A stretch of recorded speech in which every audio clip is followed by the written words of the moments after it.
વિચરતી વિમુક્ત જાતિઓ અને દેવી પૂજક સમાજ આદિ અનાદિકાળથી વિકાસથી વંચિત રહેતો સમાજ છે।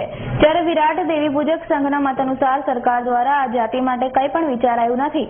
આ સમાજ શૈક્ષણિક, આર્થિક અને સામાજિક દ્રષ્ટિએ જે ખૂબ જ પછાત છે, તો દરેક સુવિધા અને સેવાઓ સમાજને મળી રહે તે માટે વિરાટ દેવી પૂજક સંઘ દ્વારા મહાસંમેલન તથા રથયાત્રાનું આયોજન કરવામાં આવ્યું હતું। આ સંમેલનમાં દેવી પૂજક સહિત વિચરતી વિમુક્ત 40 જ્ઞાતિઓને આદિવાસી કેટેગરી એસટીમાં સમાવેશ થાય, અનુસૂચિત જાતિના લાભ મળે, શિક્ષણ, તાલુકા તેમજ જિલ્લાવાર ફાળવા, રહેઠાણ, ધાર્મિક પરંપરા, સ્વરોજગારી મળી રહે તેવા વિવિધ મુદ્દાઓની ચર્ચા કરવામાં આવી હતી। જેમાં સુરતના આગેવાનો બનુભાઈ ભલાભાઈ ભરડિયા, અર્જુનભાઈ ભરભીડિયા તથા દાગજીભાઈ વગેરે ઉપસ્થિત રહ્યા હતા।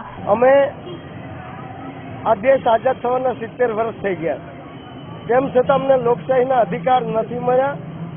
અમને અનામત આપવામાં આવી, એ પણ બક્ષી પંચમાં 27% અનામત આપવામાં આવેલી, પણ એની અંદર આ 44 જ્ઞાતિઓના આધારસ્તંભ રાખી અને 27% અનામત આપવામાં આવી, પણ એની અંદર ધીમે ધીમે 146 જ્ઞાતિઓ દાખલ કરી દીધી, જેથી કરીને આ સમૃદ્ધ સમાજો છે એ અમને 27%માંથી 1% પણ અત્યાર સુધી લાભ નથી મળ્યો।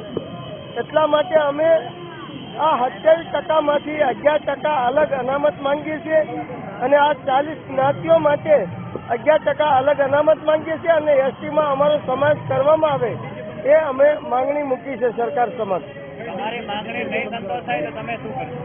અમે આ માંગણી ન સંતોષાય તો અમે સમજો કે અત્યારે 10 ફેબ્રુઆરીથી આ મહાસંકલ્પ રથયાત્રા અમે સમગ્ર ગુજરાત 33 જિલ્લામાં ફેરવી રહ્યા છીએ। સમગ્ર ગુજરાતના લોકોને અમારા હક, અધિકાર અને અનામત વિશે જાગૃત કરીને અમારો હક નહીં મળે તો 2017માં અમે ચૂંટણીનો બહિષ્કાર કરશું અને આવી લોકશાહી જે ખરેખર ગરીબ સમાજોના હક લૂંટાય છે, તેમ છતાં સરકાર એનો કોઈ નિર્ણય કરી અને આ જે સમાજ માટે ખરેખર અનામત આપવામાં આવી છે એના માટે કોઈ હિમાયત થતી નથી, તો એવી લોકશાહીનો પણ અમે બહિષ્કાર કરશું। આજે પાટીદાર અનામત આંદોલન જે થયું તેની જેવું આંદોલન તમારું કરવાના છો તમે? પાટીદાર અનામત આંદોલન કર્યું એ લોકોએ પથ્થર મારે કે કોઈ સળગાવી અને એમનું આંદોલન થાય છે, પણ અમે તો ગાંધી ચિંધ્યા માર્ગે અહિંસક રીતે કોઈને પથ્થર મારવાના નથી, કોઈનું સળગાવવાના નથી અને અમારો હક મેળવવા માટે ખૂબ જ મક્કમ છીએ।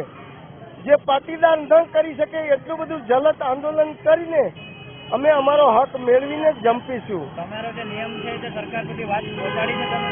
અમે અમારી સરકારને અવાજ પહોંચાડવા માટે અમે મુખ્યમંત્રીને આવેદન આપ્યા છે, અમે જેલભરો આંદોલન કરીને પણ આપ્યું છે અને સમગ્ર ગુજરાતમાં દરેક કલેક્ટરશ્રીને અમે આવેદન પહોંચાડ્યા છે। Bureau report, Surat.